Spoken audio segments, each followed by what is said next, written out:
Policia e Lezhës ka identifikuar dhe shpadhur në kërkim 3 persona të dyshuar si autor të vrasjes së dy fish të ndodhur në Ballldren, ku humbi jetën Kreshnik Mujeci dhe bashkëshortja e tij Gentiana Mujeci. Sipas burimeve zyrtare, të shpadhurit në kërkim janë Rikers Muça, Aldo Muça dhe Florian Muça. Drejtori i policisë vendore të Lezhës, Arbena Sufi, ka deklaruar se nga hetimet paraprake dyshohet se ngjarja është e lidhur me akmarrje, duke u referuar një konflikti të mëparshëm familjar që daton në vitet 2016 në Shkodër. Sipas policisë, menjëherë pas identifikimit të tyre, janë ushtruar kontrolle në disa banesa dhe ambiente të ndryshme, por pa rezultat konkret. Nga veprimet e mëtejshme hetimore, dyshohet se vrasja ka ndodhur për arsye hakmarrje. Hetimet vazhdojnë në mënyrë intensive në drejtimin e prokurorisë për dokumentimin e plot ligjor të saj. Për sa i përket autorëve, pas identifikimit të tyre, nga ana e strukturave policore janë ushtruar kontrolle në disa banesa dhe ambiente të tjera, por nuk është bërë e mundur gjetja e tyre. Këta persona janë shpallur në kërkim.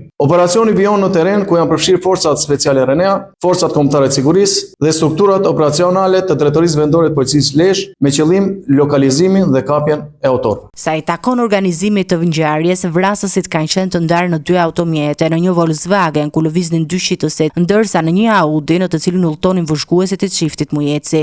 Nga dinamika e ngjarjes rezulton se automjeti i markës Audi ka mbajtur në vëzhgim lëvizjet e shtetasit KM dhe më pas një automjet tjetër i tipit Volkswagen, pa targa. Dyshohet se ka prerë rrugën makinës ku udhtonte shtetësi Kreshnik Mujeci së bashku me bashkëshorten dhe personat që ishin në automjet kanë qelluar me breshëri armësh në drejtim të automjetit të tij. Sipas hetimeve, në momentin e ngjarjes, Volkswagen i ka prerë rrugën automjetit ku udhtonte çifti Mujeci, duke u dhënë mundësia autorëve të hapin zjarr me breshëri armësh. Të 2 viktimat kanë mbetur të vdekur në vend. Kreshnik Mujeci rezulton të ketë qenë arrestuar më herët për një çështje tjetër penale së bashku me familjarët të tij për një vrasje të ndodhur në vitin 2016. Ai dhe i vëllai u shpallën fillimisht fajtor, por më pas u liruan nga gjykata, ndërsa gjykata e lartë më vonë e riktheu çështjen për gjykim në apel. Hetimet për vrasjen vijojnë ndërsa policia po punon për lokalizimin dhe arrestimin e 3 të dyshuarve të shpallur në kërkim.